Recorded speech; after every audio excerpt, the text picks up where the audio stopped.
Komunikasi kedokteran. Konsep dasar komunikasi kedokteran. Definisi komunikasi. Komunikasi dalam kedokteran adalah proses pertukaran informasi antara dokter dan pasien atau keluarga pasien yang bertujuan untuk mendukung proses diagnosis, pengobatan, dan edukasi. Komunikasi ini dapat bersifat verbal, melalui kata-kata, atau non-verbal, ekspresi wajah, bahasa tubuh, kontak mata. Pentingnya komunikasi, meningkatkan kepercayaan pasien terhadap dokter. Membantu dokter memahami gejala dan riwayat pasien secara mendalam. Meningkatkan kepatuhan pasien terhadap pengobatan. Mengurangi risiko kesalahan medis. B. Model komunikasi. 1. Model linear. Dokter hanya memberikan informasi tanpa banyak interaksi. Model ini kurang ideal, tetapi masih sering terjadi dalam kondisi waktu terbatas. 2.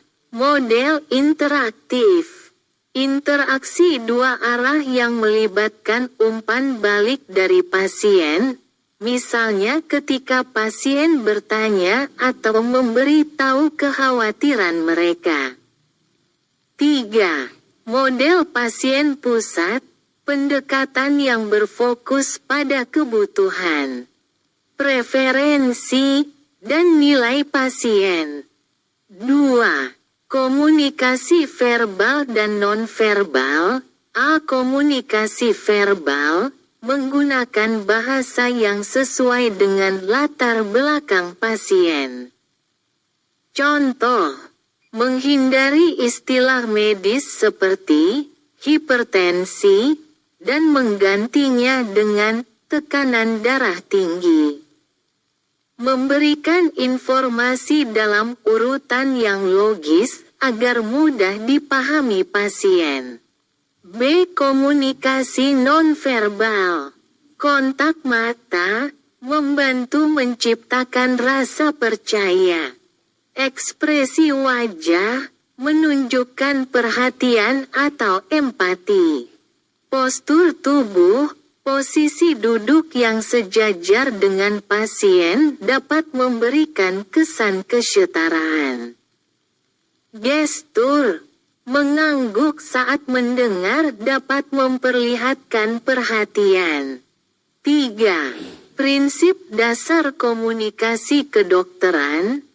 Empati, berusaha memahami perasaan pasien tanpa menilai atau mengkritik. Contoh, saya bisa mengerti bahwa situasi ini sulit bagi Anda. B. Aktif mendengar, memberikan kesempatan pasien berbicara tanpa interupsi. Menggunakan teknik refleksi, seperti mengulang apa yang dikatakan pasien untuk menunjukkan bahwa Anda memahami. C. Kejelasan informasi. Informasi medis disampaikan dalam poin-poin sederhana. Menggunakan alat bantu seperti diagram atau gambar jika diperlukan. D. Keseimbangan emosi, tidak menunjukkan frustrasi ketika menghadapi pasien yang sulit atau emosional.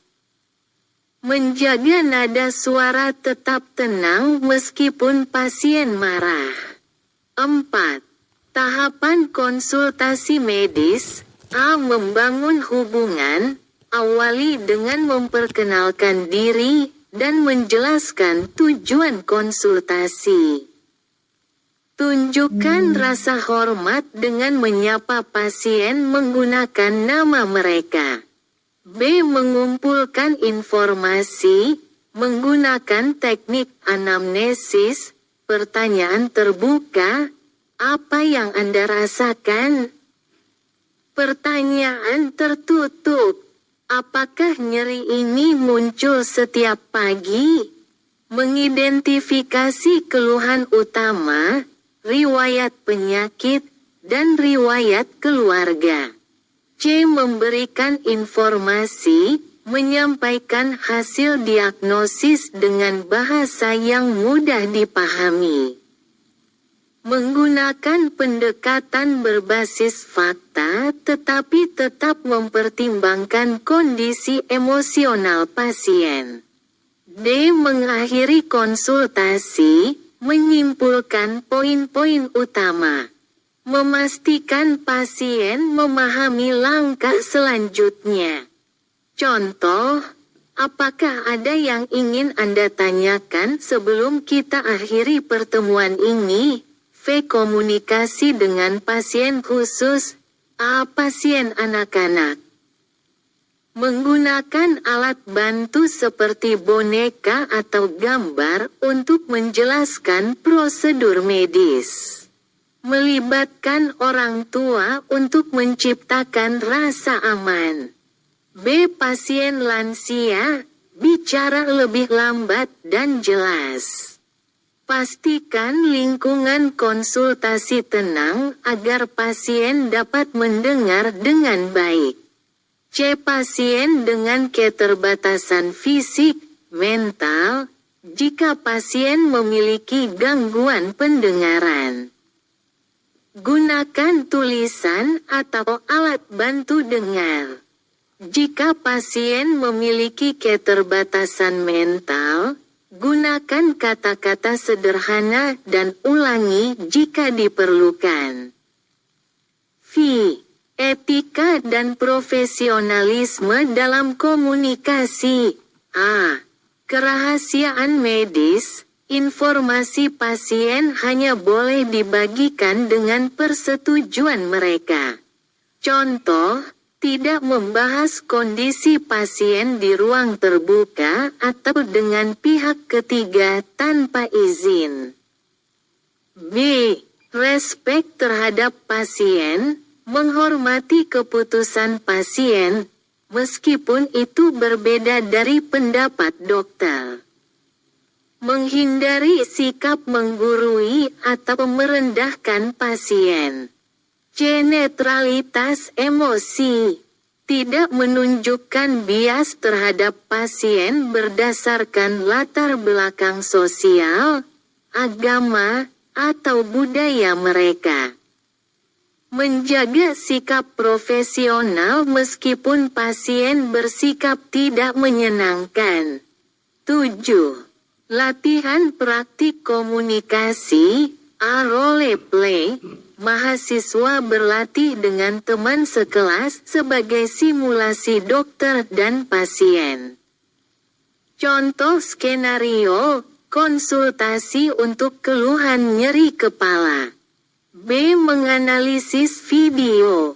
Menonton rekaman dokter pasien dan mengevaluasi aspek positif serta area yang bisa diperbaiki. C. Umpan balik, mendapatkan masukan dari pengajar atau teman sekelas setelah simulasi. 8. Kesalahan umum dalam komunikasi kedokteran. A. Menggunakan istilah medis kompleks. Contoh, mengatakan hemiparesis tanpa menjelaskan maksudnya. Solusi.